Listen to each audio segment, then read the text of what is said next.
Okay, something just happened to me and it kind of just showed me my character. And I said I don't think I have a great character.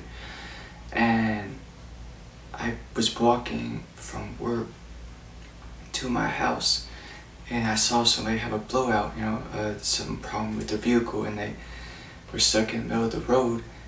And I was like, just keep walking, or they probably don't need my help. But I was like, go ask them if they are okay. Go ask them if they need any help. Even if I can't offer any help, just ask them. And I was thinking about walking off, and started walking. And I kept walking. And I just couldn't. And I went and I asked her if she's okay. And I went and picked up the car parts that fell on the road to clear out some of the traffic, to get out of the way of the traffic. And I kind of just walked off. I didn't ask her, I didn't double check on her. I didn't ask her if there's any other help I can offer, or any other help I can do, or any other way I could help her. I didn't ask her any of that. And I just asked her if she was okay one time, and then picked up the car parts away from the traffic, and then I walked off.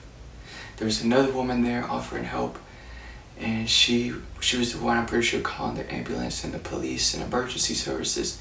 So she was taking care of that, and I was like, I'll just help clean up some of the mess. And I did that, and I just walked off. First of all, this is just showing my character. First of all, I kept walking. After I saw that happen, instead of me just going straight to ask her if she's okay and straight asking if she wants my help, I was thinking of just keep walking. And I was keep walking until I told myself to go back and ask her if she's okay, and ask her if she needs help.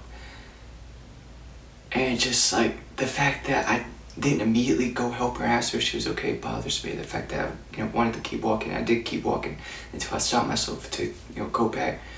But I went and asked her if she's okay, and I helped remove some of the car parts from the traffic.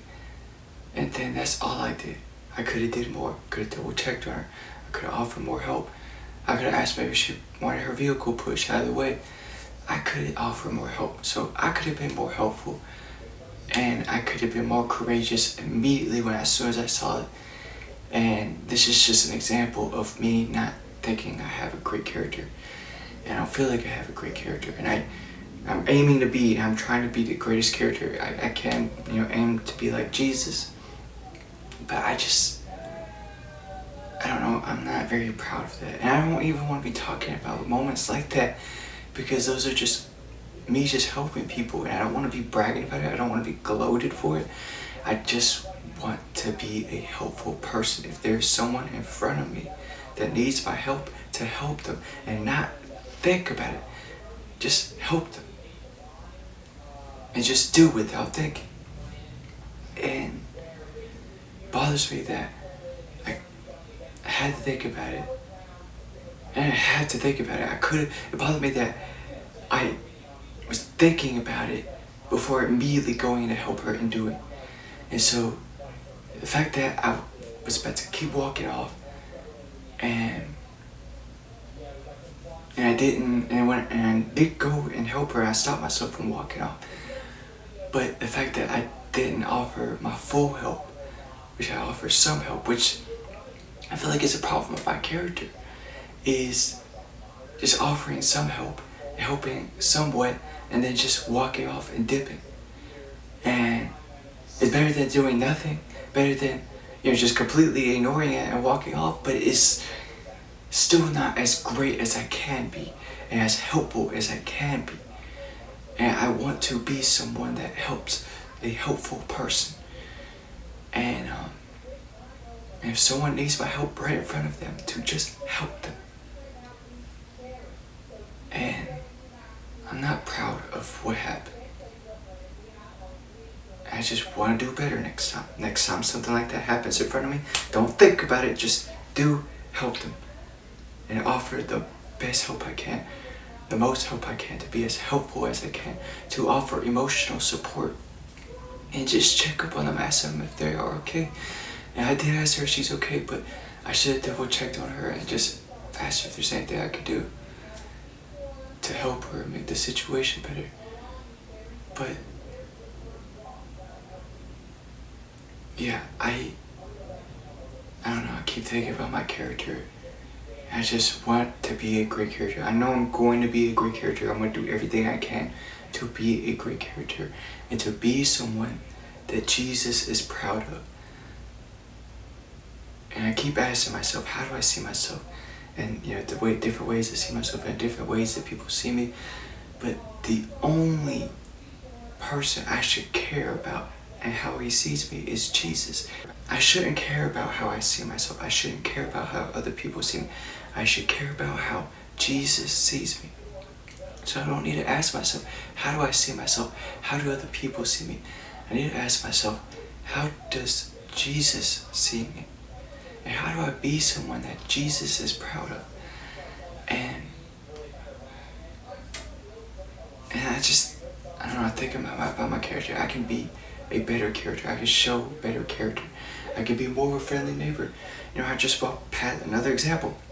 Just walked past a neighbor, he looked at me, I kind of looked at him. Didn't wave at him, didn't say how you doing, didn't do any of that. Wasn't friendly.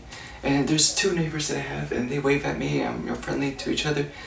But the rest of my neighbors, I'm not friendly towards. Or I don't even try to be. And maybe I'll wave sometimes, and maybe I won't get a wave back, and that will discourage me from being friendly in the future or whatever. But I should just try to be friendly, try to be helpful, try to be nice, and just do it, be kind, and expect nothing in return. Okay? And yeah, I need to be more of a friendly neighbor. I need to be more of a friendly person, having friendlier customer service. I need to be more helpful in situations where if someone needs my help right in front of me, to drop whatever I'm doing, drop whatever I'm thinking about, and to just do and help them. And forget myself for a moment. Forget my problems. And just focus on them and their problems.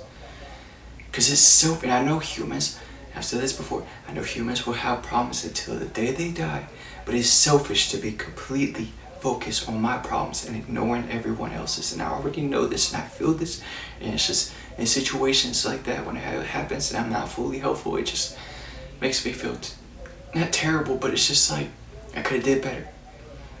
I somewhat regret. And that's just another example of my character not being so great.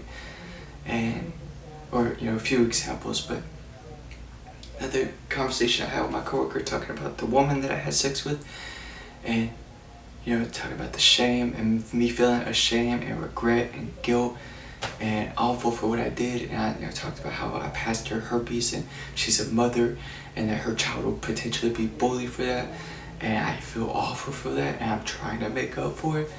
And it's just just another example of my character not being great. And I just don't want to disappoint Jesus, don't want to disappoint my mother, and I don't want to disappoint myself. And I don't want to disappoint my soulmate, because I feel like that is something that my soulmate, yes, I'm ashamed of it, and I feel like Jesus is ashamed of it, but I feel like my soulmate is ashamed of it. And I get that she's not talking to me right now, and I'm upset with that. But that is no excuse for my behavior. And that is a burden for me to bear, and she's not talking to me for my own good. And it's a burden for me to bear and nobody else. And so, but yeah, I feel she will be ashamed of what I did. And I want to make her proud too. I want her to be proud of her soulmate and the man that she is going to marry. And I do things like that, that's just like staying on my character. It's just like, and I'm not trying to get too emotional or cry too much, but it's just like, I don't know, I want a great future for both of us. And I want her to be someone, to be with a man that she is proud of. And